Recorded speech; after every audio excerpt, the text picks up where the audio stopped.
GPT-5 is out there, and one of the purposes that we can have is to use it for front-end coding.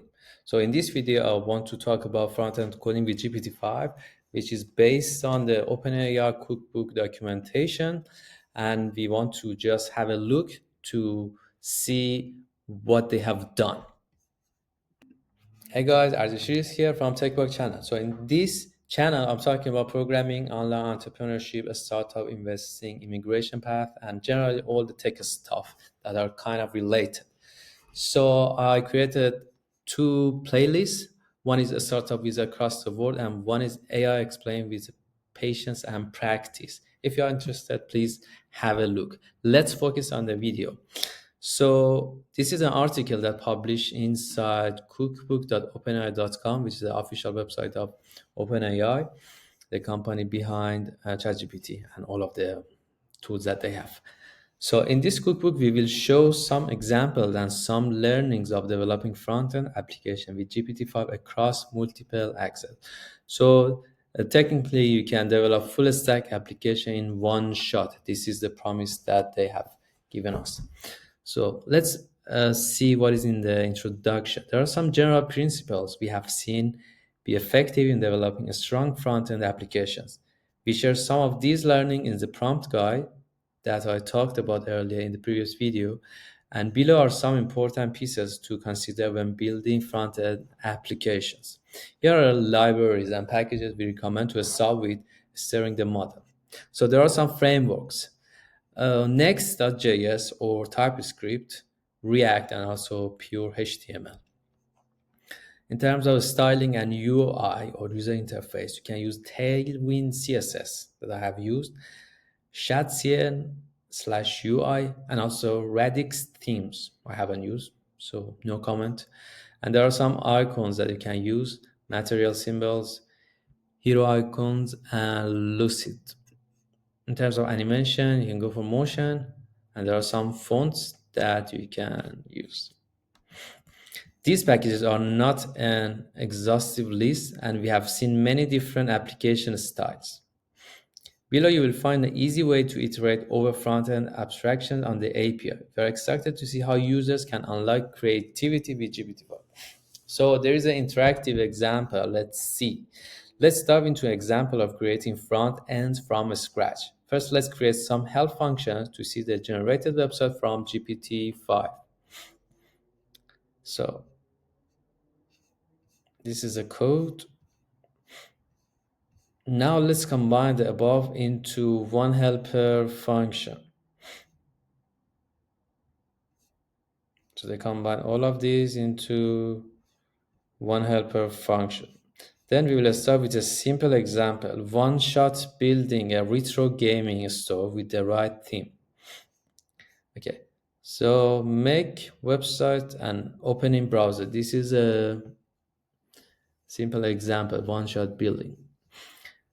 Get response finished, extract HTML from text finish, save HTML finish, output retro dark HTML.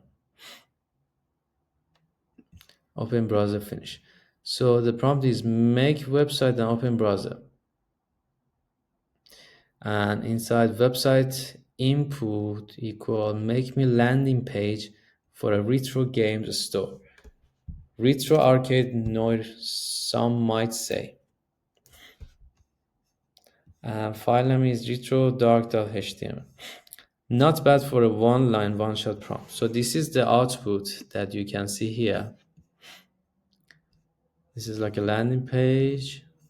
They mention all of the things that we included in the prompt.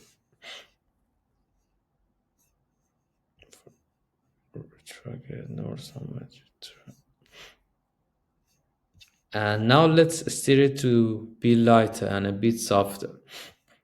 Okay, make me landing page for a retro game store. Make it light, more pastel colored, and also flowery. Think Mario, not cyberpunk.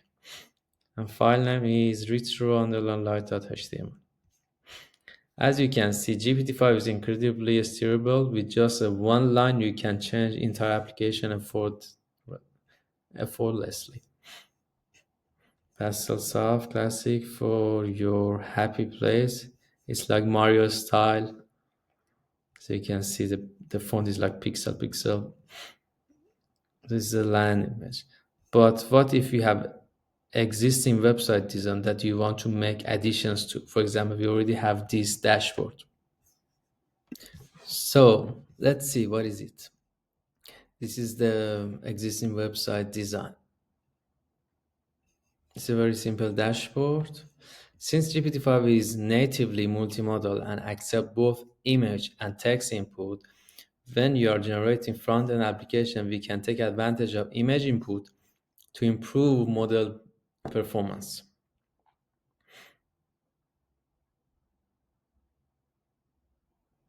Okay, so we can upload image and also text, obviously. So as you can see, GPT-5 does an incredible job of matching the existing style and vibe of the app. So based on that, we have this signing page, which has the same vibe of the dashboard that we just saw.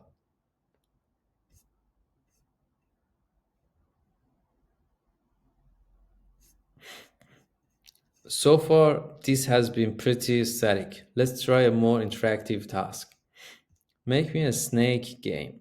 It should be futuristic, neon, cyberpunk style.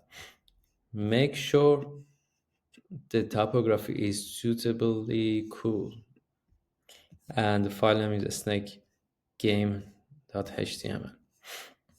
We have got a theme, consistent snake game, matching colors, typography, and even sound.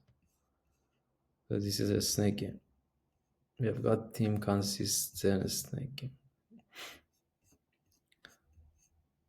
Neon, cyberpunk style, futuristic, so it's not old school.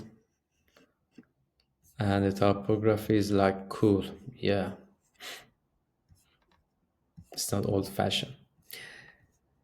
We hope that this has given some ideas of how powerful GPT-5 is at front end. From a single under-specified prompt and API call, we get production-grade outputs. Now it's your turn. We can't wait to see what you will build. So this could be your prompt. Your prompt equals, edit this, what website would you like to build? Yeah, you can put the prompt here. And then make website and open browser. The website input would be your prompt. So that's pretty much all the things that they mentioned in this documentation.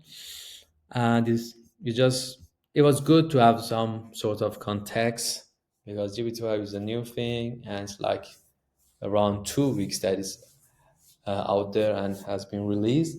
So it's good to know all of this information, and then it's time to go to make our hands dirty and go for hands-on experience. That's all for today's video, and see you on the next video.